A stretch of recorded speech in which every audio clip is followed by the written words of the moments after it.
Cátedra Médica, este espacio en donde la salud merece respeto. Hoy es jueves 24 de noviembre del año 2022, son las 10:36 de la mañana y ustedes nos escuchan a través de Rumba 98.5 FM. También pueden escucharnos en todo el Cibao a través de Premium 101.1 FM y puede ir a la web www.rumba985fm.com y allí también disfrutar de la transmisión en vivo que realizamos en este momento. En este jueves hablaremos de oftalmología. Nos acompaña la doctora Nahuel Mercedes y vamos a estar hablando sobre el ojo rojo, qué lo causa, de qué maneras puede usted actuar ante la presencia de estas molestias en sus ojitos. Así que esté pendiente por allí porque el contenido del programa del día de hoy puede resultar muy útil para el cuidado de su salud visual. Saludar a todo este equipo que cada día hace presencia en este espacio: doctora Mauri García, doctor Roberto Lafontaine y como siempre con sus comentarios muy atinados, el doctor Nelson Rodríguez Monegro, quien nos acompaña desde Moca cada mañana aquí. Recordarles a ustedes que nos escuchan que durante esta hora y media de programa usted se puede comunicar con nosotros a través del 809-682-9850 y también a través de la línea internacional 833-380-0062. Saludar también a los chicos aquí en cabina. Gracias a ellos nosotros tenemos la oportunidad de llegar hasta sus hogares cada día. Isidro Labura e Ismael García, muchísimas gracias por la colaboración que nos hacen aquí en la parte técnica cada día a este equipo que ha hecho este compromiso social de llevarle a la gente este aporte para el cuidado de su salud. Buenos días, doctor Roberto Lafontaine.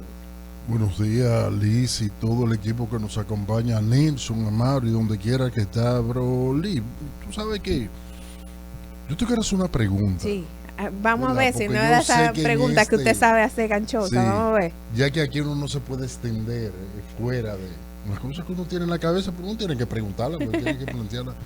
¿Tú eres negrera? ¿Negrera? Sí. ¿A qué usted se refiere con eso? Óyeme, porque el asombro mío fue tan grande, se me revolvieron las catecolaminas, se me revolvió absolutamente todo, me subió la presión arterial, o sea que lo que yo estoy diciendo tiene que ver con salud.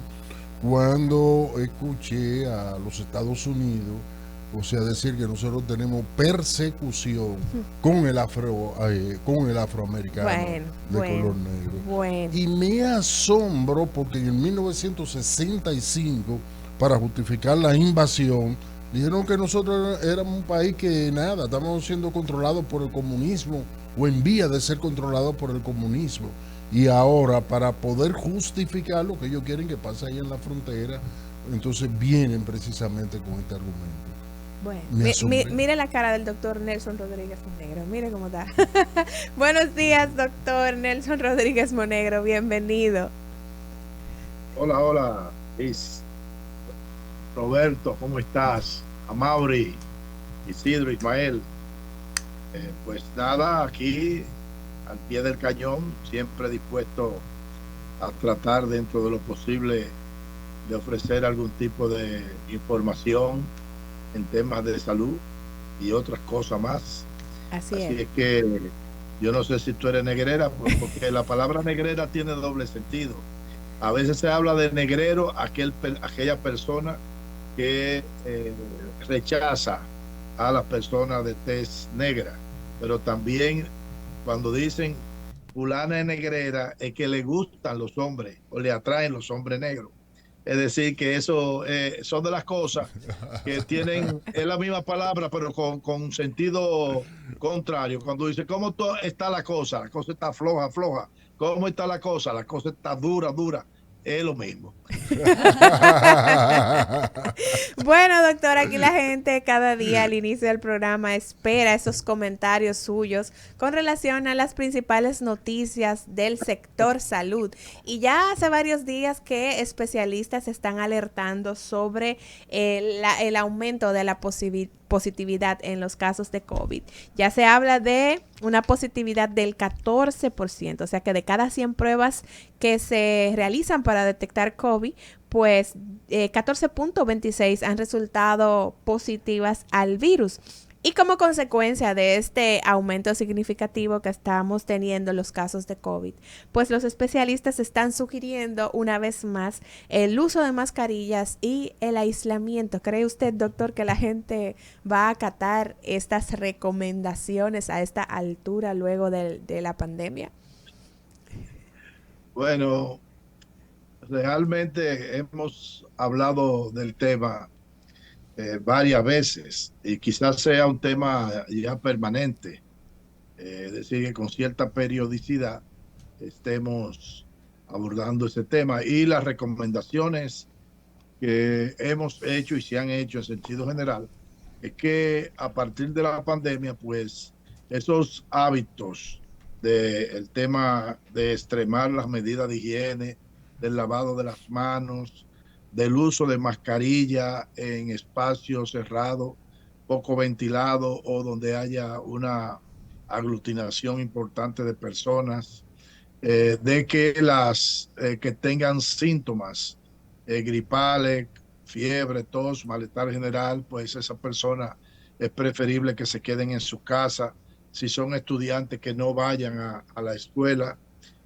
Ya eso debe ser algo de tipo permanente, porque es que son medidas importantes, necesarias para la prevención de cualquier tipo de infección respiratoria y de otro tipo de infecciones, ya sean bacterianas o virales, que a través del contacto con las manos, con las secreciones, pues es el mecanismo de contagio. Entonces, yo pienso que se debiera mantener una promoción al respecto de manera continua el año completo, porque el tema es que aquí se ha dado por sentado de que ya la epidemia pasó, y como se ha encontrado, parece que en términos prácticos, el ministerio ha encontrado el de que disminuyendo el número de pruebas, se disminuye el número de casos, pues una forma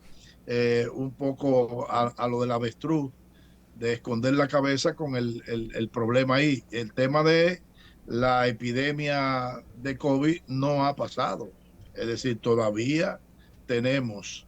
Y entonces con la aparición frecuente por la transmisión comunitaria de diferentes variantes de Omicron, sobre todo que es la variante que está aportando la mayoría abrumadora de los casos, pues entonces eh, vamos a tener incremento de ella cuando se bajan las guardias, y ya el pueblo, primero las autoridades y el pueblo en sentido general, pues ya, como dicen, y a la puerta de la fiesta navideña, eso se llama rumba abierta para baile, y tendremos un incremento de los casos, no solamente de COVID, sino de los casos de influenza, de virus respiratorio sincitial, para influenza, en fin, todos los virus, y que esto coincide con el cambio de clima. Si bien es cierto que nosotros no tenemos 4 estaciones bien diferenciadas,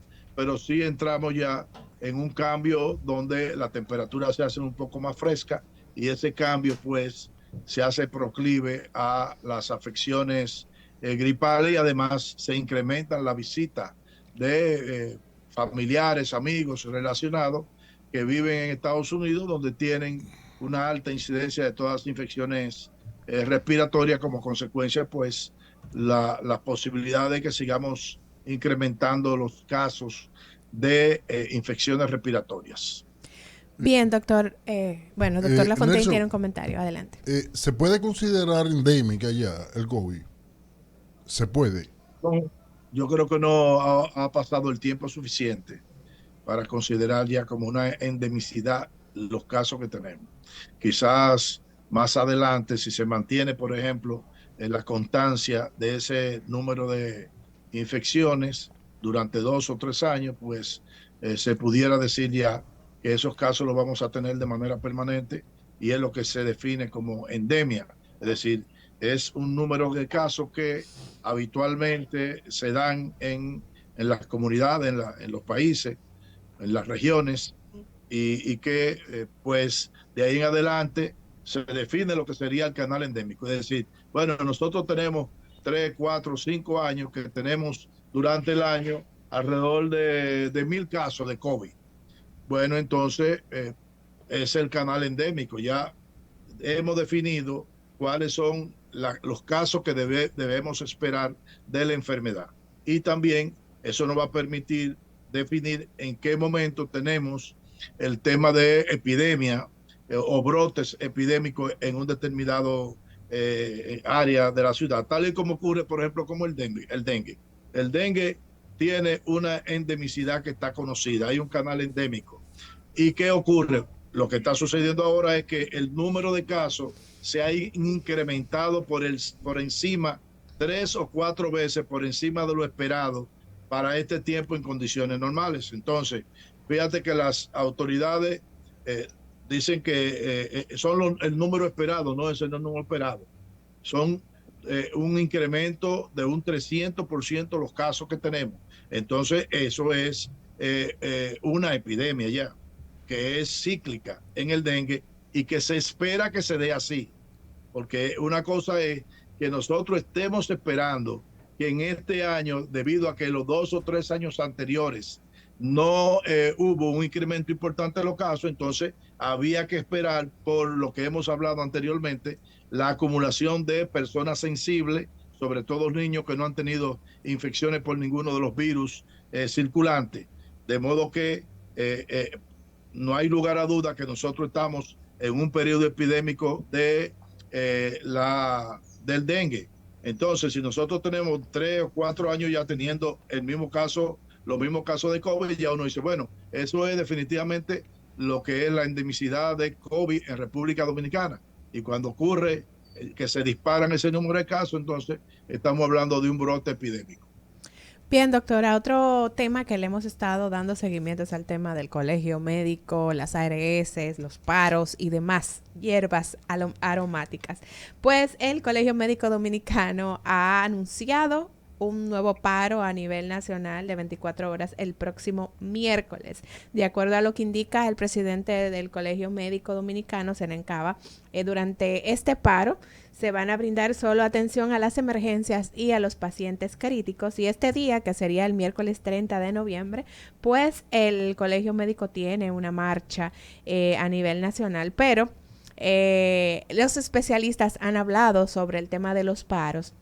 Y justamente con el último paro que se realizó el pasado jueves y viernes, un paro que duró 48 horas, pues dicen que con ese paro se violó la ley 8701, de acuerdo a lo que indica Franklin Glass, quien es corredor de seguros y promotor de salud. Es una violación a la ley porque los médicos están prohibiendo servicios que por ley, y si ya tienen un contrato, deben proveer a los pacientes y no los pueden parar. ¿Qué opina usted? ¿Qué establece la ley? ¿Es realmente el llamado a paro o el realizar este tipo de paros una violación a la ley? Adelante, doctor. Mira, si nosotros nos ponemos a ver violaciones a leyes, aquí no hay quien lance la primera piedra, como dice. Porque aquí se violan las leyes constantemente. Todas se violan. Con la indiferencia de las autoridades o con la permisividad de la autoridad o el contubernio de la autoridad. Es decir, que dependiendo de qué lado nosotros estemos, entonces vemos como la paja en el ojo izquierdo y no vemos la viga en el nuestro. Porque si nosotros vamos a hablar de violación a la ley 8701, la ley del sistema de seguridad social, bueno, el propio Consejo Nacional de la Seguridad Social violó en múltiples ocasiones la ley, modificando lo que establece la ley por medio de resoluciones. Y una resolución de una institución no puede violar la ley. Entonces, primero, el tema del recorte de lo que era el Plan Básico de Salud, que se llevó al famoso PDSS, Plan de Servicio de Salud. Fue un recorte, fue una violación a la ley. Se pusieron de acuerdo esos actores. El poner 3,000 pesos para medicamentos durante el año es una violación de la ley, porque la ley dice que durante todo el tiempo las ARS iban a cubrir el 70% del valor de los medicamentos y los afiliados un 30%, sin tope, lo que se lleve el paciente. Eso también se violó. La ley dice que las administradoras de riesgo de salud tenían que contratar proveedores de servicios de salud que estuvieran articulados por nivel de atención. El ausente, el gran ausente, se llama el primer nivel de atención. Es decir, que la ley dice que los accidentes de tránsito deben estar cubiertos por los seguros de los vehículos. ¿Y qué ha ocurrido? Que eso se está cubriendo con la cuenta de salud del Seguro Familiar de Salud. Entonces, todas esas son violaciones que ha hecho el ente regulador del sistema. De modo que es verdad, cuando hay un paro, se violan leyes y se violan derechos. Por ejemplo, cuando hay un paro de los transportistas, se está violando un derecho constitucional que es el de libre tránsito. ¿Por qué? Porque se está coaccionando a la gente que no puede salir.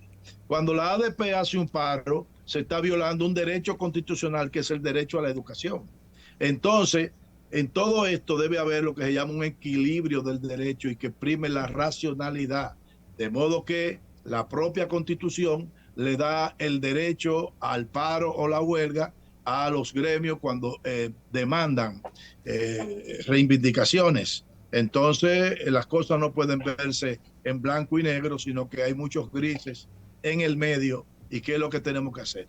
Definitivamente, yo pienso que las autoridades no pueden seguir jugando un rol de intermediario, sino que las autoridades, que son los garantes de los derechos de la ciudadanía, tienen que tener una participación más activa y sentarse con el colegio médico. Tampoco es como diga el colegio médico, porque el colegio médico está demandando. Es más, es verdad que el colegio médico viola contratos, porque esos contratos dicen cuál debe ser el copago. Y aquí cada médico quiere poner el copago que le dé la gana y que le convenga, en detrimento de las personas. Entonces no es como el colegio médico o los médicos en sentido general quieran. Es decir, que tiene que haber una racionalidad, una prudencia, de modo de encontrar el punto de equilibrio desde el punto de vista comercial, pero sobre todo que esté presente en un primer término el derecho a la salud de los afiliados, que son los que están pagando el sistema. Tanto las ARS como los médicos, en este caso particular, igual que el Servicio Nacional de Salud, por un lado, y las clínicas privadas, son, digamos, actores, son, en este caso, proveedores de servicios. Por un lado, se debe administrar el riesgo, cosa que no hacen las ARS y están violando la ley por no hacerlo. Y por otro lado, pues, también los médicos quieren no tener ningún tipo de supervisión y sin asumir ningún tipo de protocolo, poner los tratamientos que le venga en ganas sin tener muchas veces evidencia de que eso es efectivo para la enfermedad que están tratando, y sobre todo que quieren cobrar copago que está muy por encima de la posibilidad. Además de que muchos médicos también defraudan el Seguro Familiar de Salud, haciendo procedimientos innecesarios, prescribiendo medicamentos innecesarios y en no poco caso eso está vinculado a beneficios marginales que ellos reciben. De modo que también tiene que haber una penalización cuando se descubra que uno de esos actores está violando la ley en detrimento del sistema y en detrimento también de manera individual de cada uno de los afiliados al sistema. Bien, doctor, como última información hoy sobre el escritorio de Cátedra Médica. Y esta semana comentábamos justamente de cómo se está viendo obstaculizado el tema de la donación de órganos en el país por temas familiares, por temas religiosos y demás. Pero justamente hoy pues nos llega una buena noticia que comentar, y es que el Hospital General de la Plaza de la Salud ha realizado el segundo trasplante hepático a un paciente pediátrico. El beneficiario fue un niño de 10 años de edad quien recibió la donación transplantación por parte de su hermano. Tenía una cirrosis biliar primaria y bueno, ya con este trasplante que ha recibido por su hermano, tiene otra oportunidad de vivir este paciente. Su comentario con relación a esto, doctor. Bueno, eso es una expresión de que desde el punto de vista científico nosotros estamos avanzando. Ese tipo de patología hepática, y me resulta extraño incluso que la padezca un niño, porque es mucho más frecuente en hembras y usualmente da manifestaciones entre los 20 y los 30 años. Este niño, de acuerdo a lo que leí, apenas tiene 10 años. Sí. Entonces es una enfermedad de tipo autoinmune que produce una inflamación en los canalículos biliares. El hígado es el que forma o genera la bilirrubina, la bilis, y esa bilis es necesaria para la digestión, sobre todo de las grasas, y para la absorción de lo que son las llamadas vitaminas liposolubles, A, D, E y K, que son necesarias para el cuerpo. De modo que ese proceso inflamatorio autoinmune, que no se conoce la causa, pero que está asociada a factores que pueden ser genéticos o factores ambientales, ese proceso de inflamación crónico pues va produciendo cicatrices en el hígado y termina desarrollando una cirrosis hepática, y como consecuencia se produce una obstrucción de la circulación normal de la bilis, y al final viene lo que se llama la insuficiencia hepática, que tiene muchísimas implicaciones en la salud, porque no es posible vivir sin que el más importante laboratorio del organismo, donde se desintoxica al cuerpo, precisamente es en el hígado.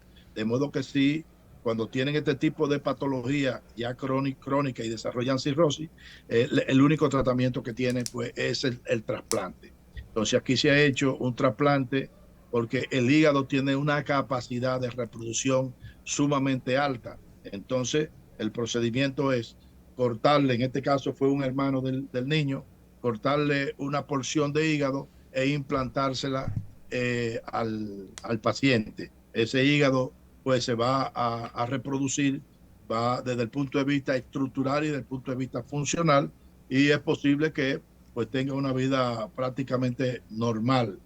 Eh, por ejemplo, ustedes recordarán el famoso trasplante de hígado que se hizo al famoso cantante Rafael, y de eso hace muchísimos años, de que se le hizo ese trasplante a Rafael, y ahí anda todavía dando carpeta. De modo que en este caso, que es un niño, pues las posibilidades de sobrevida y sobre todo del seguimiento que debe tener el paciente, pues le augura pues posiblemente una vida quizás normal que las otras personas. Entonces, reitero, esto es muy bueno. Incluso hay que aplaudir a la Plaza de la Salud, que es la institución, digamos, bandera hoy en día en la República Dominicana en el tema de trasplante. La mayoría de los trasplantes que se hacen en la República Dominicana pues se están haciendo en la plaza de la Salud. No sé si por lo menos el trasplante de córnea, que es con mucho, entiendo yo, el más frecuente, pues en Secanov se hacen muchos trasplantes de córnea. No sé si realmente están a la vanguardia ellos, pero sí en términos de trasplantes renales, de trasplante hepático, pues la Plaza de la Salud tiene un buen equipo, y además tiene acuerdo con instituciones internacionales, y reciben siempre el apoyo de profesionales de la salud de formación ya mucho más profunda. De modo que hay que darle las palmas, como se dice, el aplauso al Plaza de la Salud, y que sigamos nosotros, pues, desde el punto de vista del desarrollo de la medicina, de la buena medicina, pues, haciendo ese proceso. Así Sí, es. Nelson, es muy noble el trasplante hepático. Yo casi no escucho problemas de rechazo y cosas en comparación con otros órganos. ¿Qué te Bueno, parece? igual se tiene que hacer, ¿verdad?, los estudios de histocompatibilidad para evitar, pero todos esos pacientes están en un régimen de terapia para disminuir las posibilidades de rechazo. Pero asimismo, como tú lo dices, Yo tampoco he visto muchos casos de rechazo del órgano en el tema hepático. Incluso se ha venido trabajando mucho con el tema de trasplante de animales, sobre todo el hígado del cerdo, porque el cerdo es uno de los animales que más se aproxima en términos genómicos al genoma del ser humano, aunque parezca contrario. El cerdo, pues, recuérdate que no hace mucho tiempo se le implantó a un paciente que Sí. tenía ya problemas cardíacos, un corazón, Corazón. perdón, de cerdo, Ujú. y que duró más de un mes el paciente. También se utiliza mucho la piel de cerdo para el tema de las quemaduras. En fin, es uno de los animales donde se ha venido trabajando y del cual hay mucha esperanza y que se pueda convertir mediante pues reingeniería genética y esas cosas en un ente aportador de órganos para, eh, para trasplantarlo a los seres humanos. Bien, doctor Nelson Rodríguez Monegro, agradecido siempre por este momento que usted comparte con nosotros cada día y con la gente que nos escucha, haciendo sus comentarios sobre las principales noticias del sector salud en esto que llamamos sobre el escritorio de Cátedra Médica. Vamos a hacer una breve pausa y en breve regresamos con el tema central del día de hoy, causas de ojo rojo, con la doctora Nahuel Mercedes.